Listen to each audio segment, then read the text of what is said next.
Hey guys, welcome back to We Watch the Movie. I'm Mike, he's Jay, and we're in the back of a bar. What the fuck was that? Ray?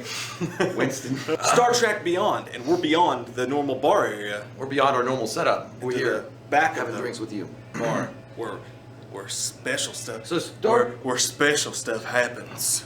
I'm fucking gone. Special stuff. The scene at the beginning of the movie between Jim and Bones where they're just having a drink and talking, and I won't give away any spoilers there, but they go back to their past, talk about some stuff. It reminds me of one of the old movies, the original Shatner movies, when him and Bones had almost the exact same conversation. So it starts out with a weird throwback to the past immediately. Yeah, and this movie has a lot of those. And I also noticed how they, when they were like touring the ship and everything was going around the camera, you could hear the overlapping narration of Jim Kirk's voice, like they did in the original Star Trek series. You know, he's talking about the crew and how things are going, and that was a really badass ode to the original Star Trek. So that was really cool to see. Yeah. It has tons of action. Justin Lin directing it. You knew it was going to be that way, but actually, surprisingly, one of the only knocks I can say against this movie is it's way too much CGI. Yeah. And when the action scenes happen, which there were a lot of them, it's a fun ride. Especially one scene towards the end. I mean, you're really like, holy shit, this is like an amusement park ride. It's great. There's a lot of CGI though. The movie's so fun, it doesn't take too much away from it.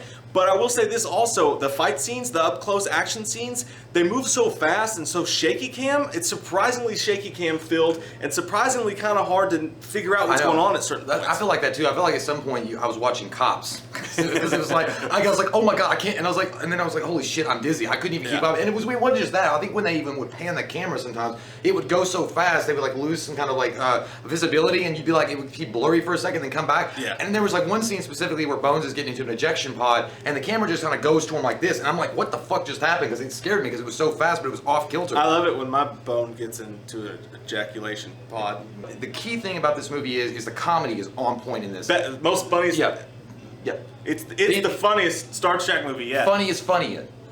And Bones and Spock bring the comedy the whole time. They're paired together through a lot of the movie, and their camaraderie, the way that they work together, is fucking amazing. They bounce off each other perfectly in this one, and again, it goes back to the original series, and it goes back to what they started to do in the first Star Trek about the kind of love-hate relationship that Bones has with Spock. He's emotional, he's logical, and they kind of clash heads, but it's in a funny, good humor sort of way. Kirk didn't have as many funny lines as he normally did. You know what? They were laid back on him as a whole. He was older in this. He was much like his haircut. It's usually spiky and kind of crazy. This time it was a comb over, so you knew he was going to be calmed down. 9 to 5 business. The hair tells it all. It tells everything. When I comb my hair over, it's fucking business. He's a little bit more calmed down. The story's not so much about him as you think it would be. It centers on everybody as a whole. They do a really good job letting everybody shine. It was lovely to see fucking Anton Yelchin in there. Yeah. Sad at the same time because he's so damn good. And that's one of those guys, man. It's so sad watching this because Anton Yelchin was always one of those guys. Every time you'd see a performance, you'd go, man, this guy's going to be huge. Yeah. When's it going to be? This guy's going to be huge. When's going to be your time? It makes it so sad to see that now. I hate it. I loved Anton Yelchin in Hearts and Atlantis. Like when I first saw him, I was like, that kid's great. And then he grows up and he's in Chekhov. He's in various other movies that I love. A lot of great movies. Like it sucks that we get those kind of guys get taken away, and then we have Justin Spitler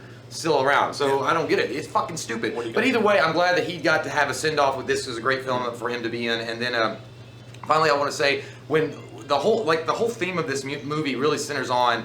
To me, it felt like family and crew and camaraderie and friendship above all else. Yeah, unity. And there's even a certain there's also introspection and reflection that Kirk goes through at this moment because there's decisions he wants to make regarding his future as well as Spock, and there's a lot more philosophical movements going through, which is surprising because you think that Abrams would do that more than Lynn. Definitely. In the first two movies, they had certain moments of greatness. The first movie, it was the start of it. The second movie, it was the con stuff, some of that stuff. Fix this light real quick. Come in. There it goes. Grab a keg real quick. Oh, you're good, man. We're getting tanked. Finish what you were saying tonight. That's a big gulp. I don't have to get drunk to do reviews. Big gulp, eh? Yeah, it's a 9 for me. It's definitely one of those movies that I think any Star Trek fan will love. And if you're not a fan of Star Trek, if you're just a fan of the new series, or if you're just a sci-fi general love person, enthusiast, you'll love this film. If you're just a fan of handsome dudes and chips, this will get you going.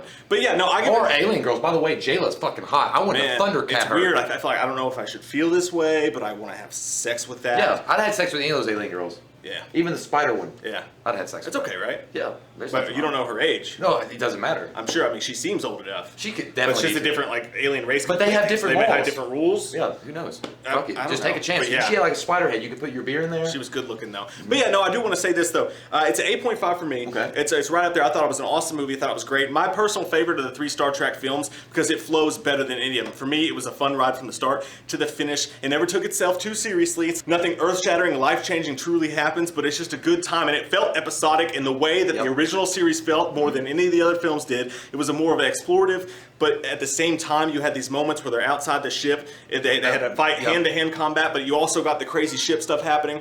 All the special effects, all the good shit. I think it was cool that they didn't get caught up in the whole space opera thing. Like, it's not all taking place in space. It's not taking you completely out. There is too much CG at points, but when they get on the ground and it's like more of a like a guerrilla warfare kind of thing, that's cool. I love that. And by the way, Beastie Boys is making a killing off Star Trek. I'm gonna tell you this: killing. that scene right there. There's a Beastie Boys scene, and it's used maybe the best it's been done yet since the first movie. He means the Beastie Boys music, not that the Beastie Boys actually show up. That would be cool. They though if don't, were. but they might as well be there in spirit. It was fucking good. Awesome. Yeah, It's a great scene. You're gonna have fun with this movie. This is a popcorn summer blasty blast of a fucking movie. And if you enjoy the other movies, if you enjoy Star Trek, pay your money to see it. You'll have a good time. We didn't see it in 3D, but it looked like it would be cool in 3D. I definitely think I'd check it out. Just we love your fucking faces. If you're new to the channel, click that subscribe button and get some goddamn wham up in you. I forgot to say it. I'll say it now. I said God.